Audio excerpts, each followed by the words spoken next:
Guys, কি পরিমাণ রোদ পড়তেছে দেখেন, আপনাদেরকে দেখেন সূর্যের অবস্থাটা, তাপমাত্রাটা আজকে তাপমাত্রা অনেক বেশি। আমার অবস্থাটা দেখেন ভিজে একেবারে শেষ। হ্যাঁ, এই যে পিছনে চক বাজার ফালাইয়া এখন রাজগঞ্জে যাইতেছি। রাজগঞ্জের অবস্থাটা দেখেন কি পরিমাণ তাপ, পুরা ভিজে গেছি একেবারে। এই যে চেহারা চুটি বাইরে পুরো গেঞ্জি ভিজে গেছে। রোদ তাপদাহ, কালকে একটু বৃষ্টি হয়েছিল, আজকে বৃষ্টি আর নাই। সকাল থেকে প্রচুর রোদ, মানে কি বলবো, একেবারে মাথার চান্দি সহ গরম হয়ে গেছে। আমার তো ঘাম ভাইয়া ভাইয়া পড়তেছে, ছায়াতে আইছি, ছায়া দিয়ে হাঁটতেছি, তারপর এই অবস্থা। কি পরিমাণ রোদ,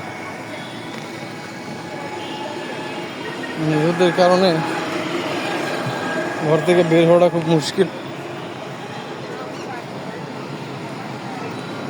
কি পরিমাণ রোদ দেখেন, এই দেখেন রোদের তাপমাত্রাটা দেখেন। রোদ, মানুষের গরমে অতিষ্ঠ হয়ে গেছে পুরো একেবারে। ও ভিজে একেবারে পুরো শেষ। ধন্যবাদ সকলকে, কেউ জায়গায় দেখতেছেন জানাবেন। ধন্যবাদ ভিউয়ার্স।